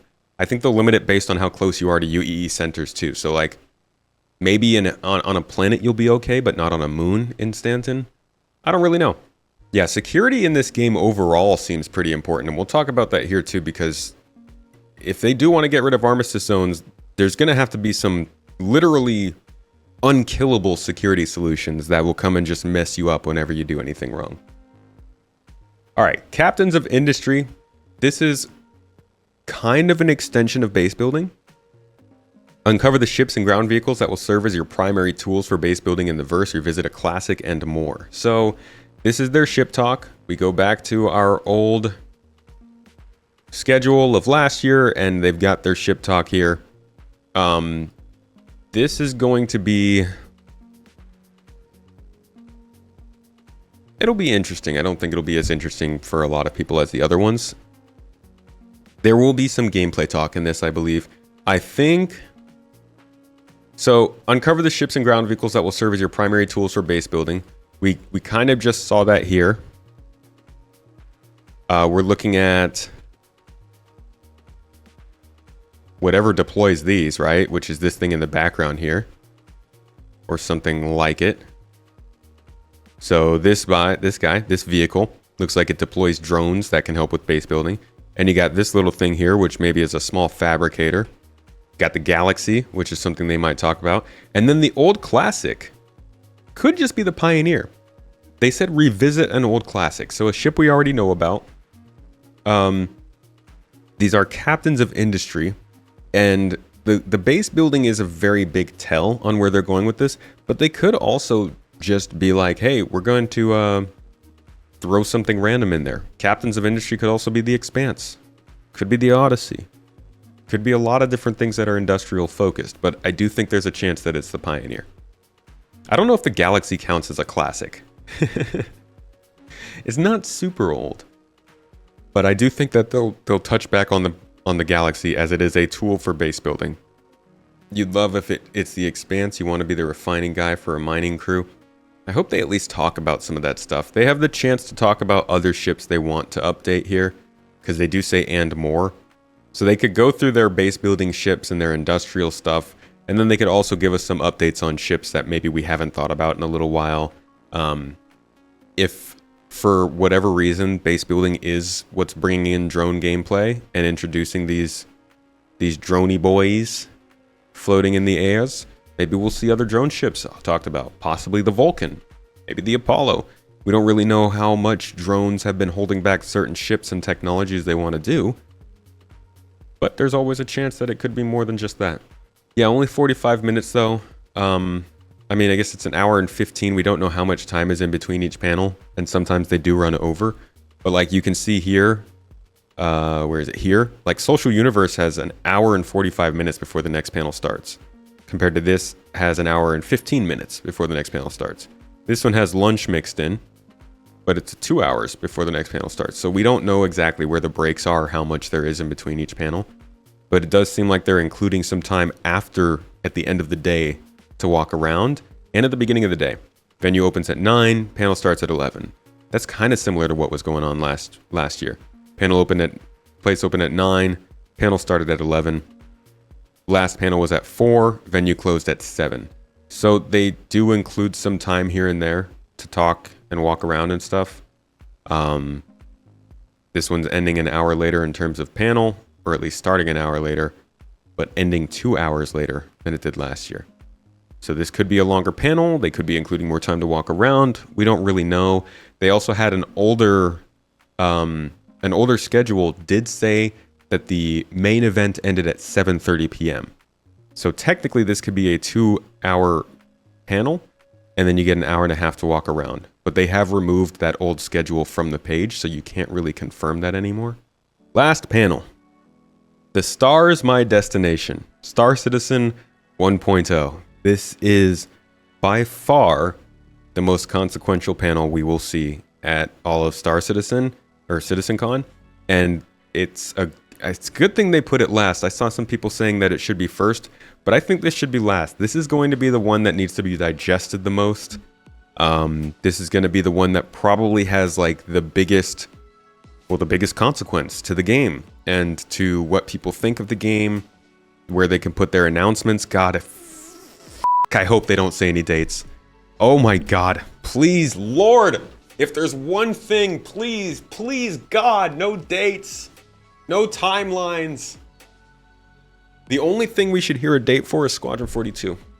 I swear to God, if they say anything that has to do with setting expectations on timeline, I am going to lose it. I'm going to flip my table. The stream's going to cut off. I'm going to smash this computer and throw Pico across the room and jump out the freaking window. Please, God, don't say anything about 12 months or 18 months or 24 months. I'm already triggered just thinking about it. Fully and honestly, I am triggered. I'm sweating. my heart rate is up. No, I don't promise. I never promise. Promises are for dead men. Everything you saw this weekend will happen within 12 months. See, that's my problem with it, dude.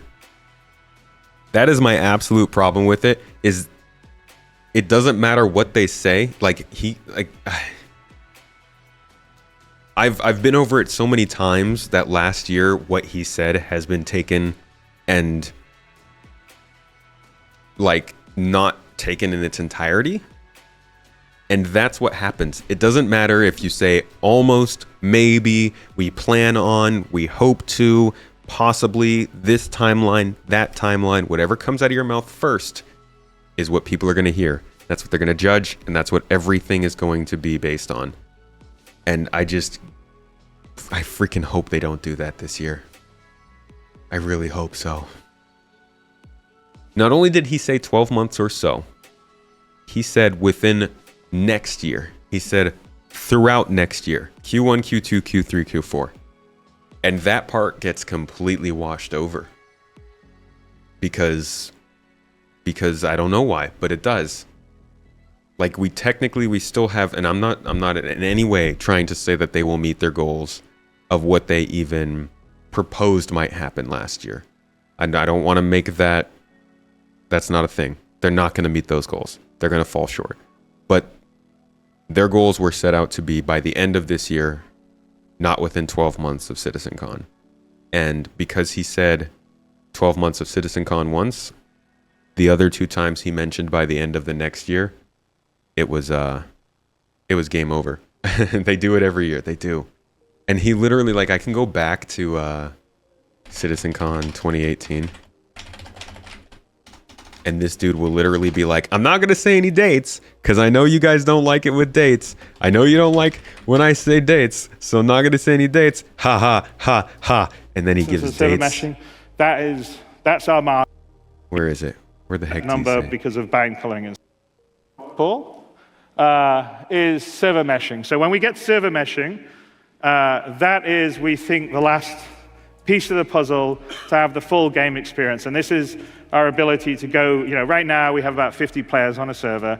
We probably will be able to increase that number because of bound coloring and stuff, but it's still going to cap out at a certain level. With server meshing, we'll be able to get to thousands of players playing concurrently in the same locations, star systems. They're not all going to be able to have 1,000 people dogpiling together. They won't be able to render it all at the same time, but you certainly will be able to have 1,000 people on the planet of Hurston. Say it, I dare you.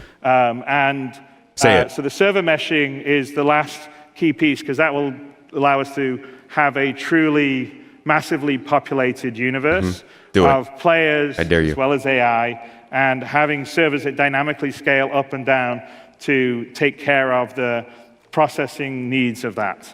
And so from our standpoint, in terms of what we would think is the experience when you guys can sit in and play the game day after day and not worry about it getting wiped, not worrying about, I'm going to do something for a day or two and there's no point because they're going to reset the system. When we get to full persistence and server meshing, that's our marker. That's also why people are so excited for server meshing, because this is what they said 6 years ago, and we're on the cusp of that. We're testing server meshing finally. So I don't think obviously they're trying not to do wipes and stuff anymore, but there's still plenty of gameplay to happen. But I do think that in terms of the back end performance and the back end of the game and how it's been constructed overall, having server meshing in the game does make a bit of a difference in how it's perceived. And sure, after that, we've got planets to do and star systems, and we're going to have continual feature development. But this is an online live game, and so for us, we don't have a particular viewpoint in terms of, oh, that's it, this is where we finish it, and we don't do any more work. It's like literally, we kind of view, as long as you guys want to live in this universe, every 3 months, we're giving you a build, and here you are, and here's a bit more, and here's a bit more, and here's a bit more. And when we get to the full persistence and server meshing, I think at that point, that's when we're not going to be resetting the servers. It's when it will be an ongoing, living, breathing game. So be ready for a reset with 4.0. And here, Chris, what are you gonna say? That I'm not gonna give you a date. But and everybody laughs. Oh, Chris! Oh God, Chris, you're so funny. But you you would can never watch. give You can dates. watch on our. And then he gives dates. Jump forward 7 years. And he's like, oh, but next year, let me tell you. And we can, honestly, I'm not even going to go back to what he said in that last year, because I've got it all summarized here. Chris Roberts, Space Tomato. Let's see if that pops up. It does not. There it is. Listen to this. Listen to him.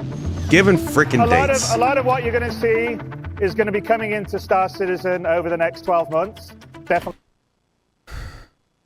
See, a lot of what you saw doesn't matter if you said that, sir. Next year, a lot of what you'll be seeing will be coming in. He again says a lot of what you'll be seeing doesn't matter. And it's going to make a dramatically different experience in Star Citizen. And then we jump forward. Everybody on like a 12-month. Kind of tried to walk back and things as to the whole year. Listen here. So everything that we've been showing you here at CitizenCon is our intention. Not making 100% promise, just so everyone. It doesn't matter if you say that. It does not. Remembers that. To get them into Star Citizen through next year. So. And again, not 12 months through next year. We're not. It's not going to be gated on having to be after Squadron 42. He actually did it twice too, and he does. He does it twice. We're planning over the Q1, Q2, Q3, Q4 of next year. Hopefully, everything that we've shown you, you will have in your hands playing inside Star. That was just a stupid thing to say, because they showed us base building in Maelstrom, and we knew that those things wouldn't be in our hands. But it gets completely missed all of the details of what he says. And so there's just no point at all to say anything at all that has to do with dates or setting expectations. And that's the number one thing I want from this panel. Just no dates. Please. Nothing. That's all. Oh my God. Anyways, so PvP, PvE, non-combat, what type of game is Star Citizen? If you want answers, join us as we outline a high-level overview of Star Citizen 1.0 and what our intentions are for our epic shared universe. This is very important. So, Star Citizen 1.0 is pretty important because there's a lot of things in this game that are not, like, clearly communicated. From how death is supposed to work in this game to what the end goal is for a lot of these game systems to like what are the different professions this game will have. You know, it's hard to even name everything that's going to be a way to make money. Some people don't even know that like data running is part of the plans for this game. There's just a lot of stuff that has been talked about with this game, has been shared. I mean, it's been freaking 10 years, right? Like, there's a lot of things that have been, you know, made to sound like part of Star Citizen that have just been lost in the wind. Sometimes they show back up and you're like, oh yeah, I forgot they were going to do that. Like, what the heck is science gameplay? You know? Are they going to talk about that next week? I don't know. But if you look at the Endeavor... Do they have a design document here? Yeah, design notes. The Endeavor. We got all kinds of modules for this ship, right? Organics module allows for various forms of plant life to be grown in a tightly controlled environment and harvested for profit. So farming on a spaceship is supposed to be a thing. Did you know that? Some of us certainly did. The Discovery module. Discovery module is geared towards the aspiring astronomer. It contains a powerful 16-meter telescope mounted on a rotatable base that is capable of scanning the heavens in the infrared, visible, and gamma spectra, as well as dual ejection ports for an array of long-range probes. Now, we've heard some of this talked about over the years, but, like, how much can we trust that this is still accurate? This is from 2015. There's just so many things like this that they need to say, not just to re-emphasize to people who have been around a long time that this is still the plan, but also to share with people who have signed on over the last several years that, hey, this is the game you're signing up for. We want you to know this so that you don't get very pissed off when we introduce survival mechanics or base building mechanics or death mechanics or cargo interaction. You know how many people have been pissed about cargo interaction being added when that was like a really obvious thing to a lot of people? Or how about the medical system? How does respawning work? What about death of a spaceman? All of these things are like really important questions that they need to answer for Star Citizen 1.0. And I don't think they're going to dive into detail about all the things I'm talking about. But I think they need to lay out the general idea in a concise video that can at the very least be summarized into like 20 to 30 minutes so that people can get an actual idea of what they're signing up for, what they're putting money into, what they're buying ships for that they might not actually want in the future because those ships will change from what they think they are. It also adds a lot of good context for the things that we're spending money on or getting pissed off about when they do change things. Like when they make changes to ships that don't make sense to us, at least we can look at their idea for 1.0 and be like, okay, maybe it makes sense that they would want to do this. Because then the game is going to change to accommodate that. A Star Citizen 1.0 discussion should be them coming out and saying, hey, we know that the ship that you like sucks right now, but it is the way it is because we haven't gotten to change it for what the game is going to be. That would, I think, make a lot of people feel better about those things, that they at least know that the ship they bought is still going to work the way they want it to. Some people don't realize the game is still in development. Believe it or not, people actually think that the game just has like released and is pretty much good to go, and it just sucks. Yeah, deep space scanning would be good. Deep space probing is probably something they'll talk about. There's only one video they've ever talked about that. Long distance probing, I believe. This is like exploration. I made a video about this, but really there's been nothing since then. I made that video and I was so excited. Listen to this. Distance probing. So let's start us off. What is long distance probing?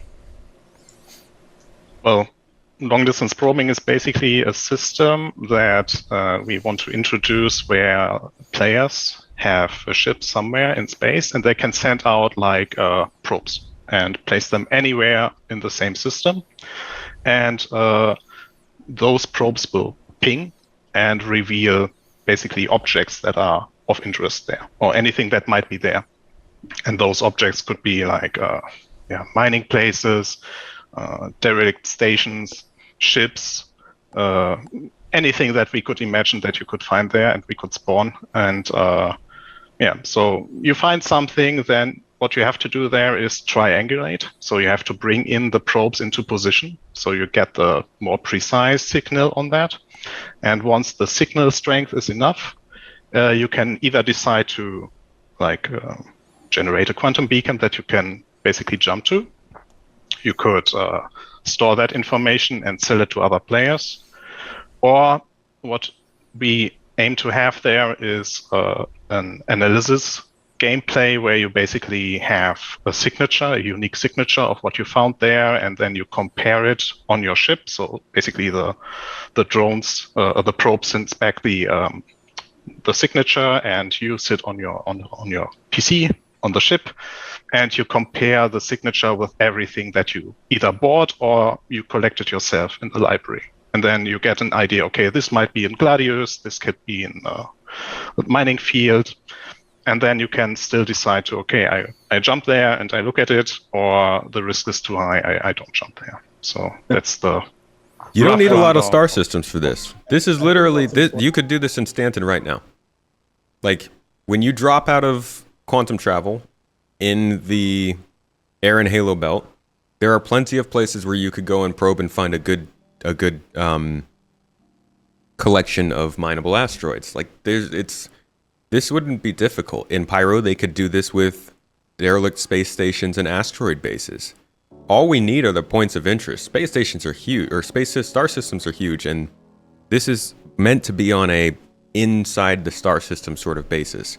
Yeah, it's a lot of like what Eve does, just like kind of how the recipes for their crafting system is also kind of like what Eve does. Important here, what we're going to try to introduce here is that uncertainty. Yeah, we need quantum You'll boost. be able to see a graph of how it's like seeing the drive signature of a ship. You kind of know the EM, you know the IR, and you'll get the curve of how strong each part it is, and you might look at it and go like, this looks very similar to an Idris.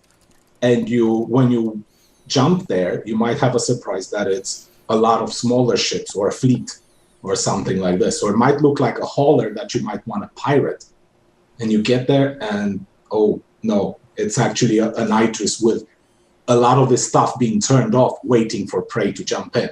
Because their signature, once they turn off some of the things on the ship, might look a lot smaller than what it actually is. So it opens up a lot of exploration for a lot of players. It also opens up a lot of options for traps and creating interesting scenarios where you're kind of going like, well, let's see what happens and who jumps for the bait here. So, and it's up to the players once they get the full analysis to figure out what that thing is. They can jump, they cannot jump, they can sell the information, they can sell it as, oh, I found this very rich asteroid field, and when that person buys it, looks over the analysis. The majority of SE is theorizing. Yeah. Jump there. It's not an asteroid field. There's, I don't know, it's a booby trap. There's a turret on every rock there, and as soon as you jump in, it blows you up. Because the guy that did the analysis didn't go all the way to figure out everything and actually jump there, see himself. Yeah, we need probes for what this. is in that space. So, yeah, what is important for us is definitely that it's a player skilled base. So the more data you collected, the more precise your predictions are. So the longer you have been doing that already, the more precise your data is, the higher the value is that you can ask for if you sell them. And the risk reward goes both ways. Let's say you're scanning for something, it's not scanning, it's like probing for something, and you find the thing, and then you go like, oh, I want the last detail. I'm going to spend half an hour getting that. By the time you spend half an hour on it, it might be gone, because that might be a ship, might be a player, might be an NPC that just goes away. It's not going to wait there forever for you to get all the data about it. So it's up to you how much time you want to invest in that analysis part, or do you risk and jump, or do you risk for it to jump away? It's all up to the player. Is this something you guys have been working on alongside?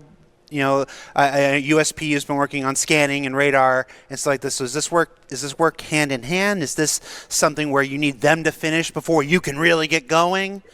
It's a bit separate. It uses the same signatures that we are familiar with, EM, IR, cross-section, but the system has to be different. We are talking about finding things over astronomical unit distances. We're not talking about 50 kilometers or 100 kilometers, which is where our radar kind of stops. And we're talking about, this is space telemetry. You're looking at the really large chunk of space, and you get some data, you kind of think there's something there, then you bring your probes closer and closer, you get a clearer image, you get a closer location, closer, till you get that pinpoint precise location where you can jump, or you can continue analyzing and figuring out what that thing is before you risk. Gotcha. So I know we're still relatively early days. This isn't. I don't think this is even on the public roadmap yet, is it? Nope. I don't think so. I'm not sure if it is, but yeah, it is. It is still early. Without being too prescriptive, what you said astronomical ranges. Are we thinking across the other end of the solar system? Or are we thinking into other solar systems? What are we? So it's gonna be localized to the solar system, and even then, you won't be able to just go like, do the entire solar system. You'll have to choose it. You'll look on the map and go like, well, there's been a lot of things happening here. I'm gonna send. Yeah. So this is long distance exploration, and people are excited for it just because. This is a huge part of what people like about space. Finding things that aren't known by other people. In a game where data is a commodity and you could actually trade this kind of info for money, you could go out there, find a resource by probing it, and sell that data for money. I think that's a pretty cool idea. But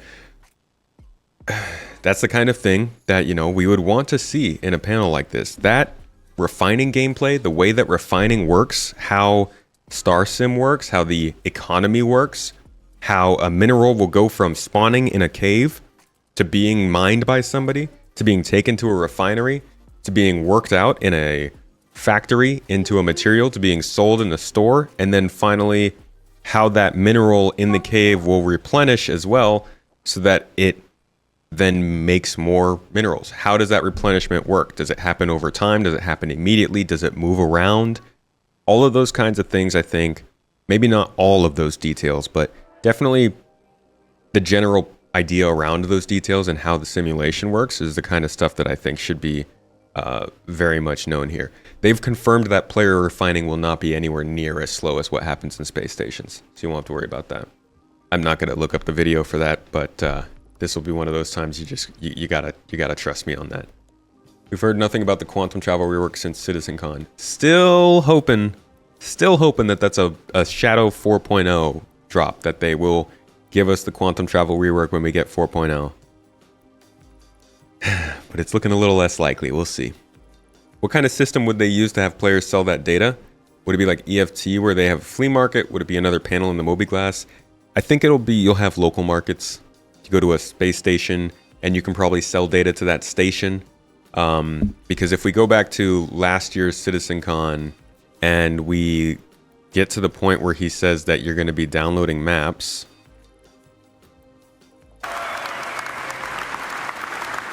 Cycle the floor that the download it to our thing if we can actually take this on the go. So let's download it to our data bank.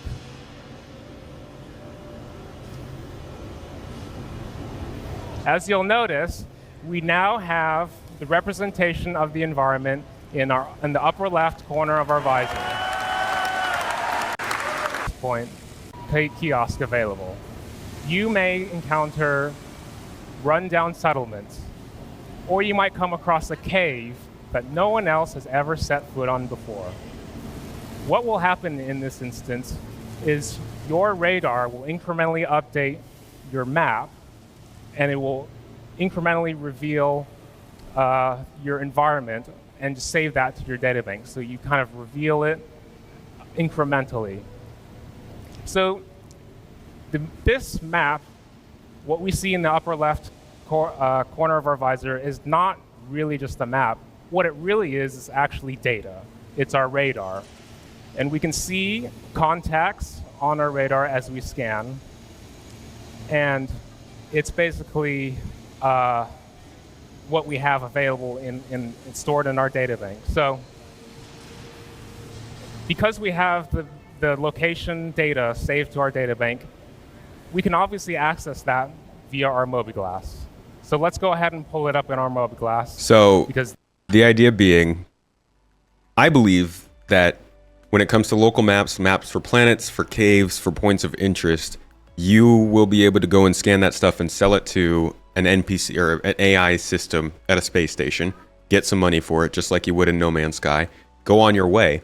And then the people who come to that station would be in the position that they just showed here on the panel. They would need to download that map to then get the information to know how to navigate that cave or that planet or that place. Over time, the resources and things in those places could change locations, which would call for more people to need to scan and get that information and keep those maps updated. That builds a constantly changing game loop of exploration and data running. I don't know if that's how it will work. That's how I would imagine it works. That's what I hope they might explain here in 1.0. That's just another one of those things. But overall, I'm just really hopeful that we get a very solid idea of what Star Citizen is actually going to be in this panel, and they ended off by like just confirming that this is what the game is. Don't be surprised when we make these changes or when these things come in, and then don't give any dates, please. After that, the venue closes a little bit later, after you can walk around and do stuff, and then Atmo Esports has their event, which is, it's pretty big. It's on the official schedule, so they're doing a lot to coordinate with CIG to make this happen. They've got their own venue. It's going to be a pretty big deal. They do an event, it seems like now every year, and they're doing a lot of good stuff with it. I'm really proud of those guys. The last thing to look at for this event is the map. We can also see that there is an addition to the map here. I believe, yeah, sim pits. So there's a couple sim pits down here. It only has 2, so I'm not sure how big this area will really be. I find that these maps never really give me a good idea of the scale. But this could be where a Squadron 42 demo might show up. No doubt they will give us a Squadron 42 demo to look at, but maybe like how people could play Pyro last year, they will let people try out Squadron here. Maybe that same Squadron demo they will release for people to try out online. Don't really know what the plan is there, but that's really just, I think, a new addition to the map that they've put in. And besides that, that's really all we know so far. That's my outlook on the schedule we've gotten so far.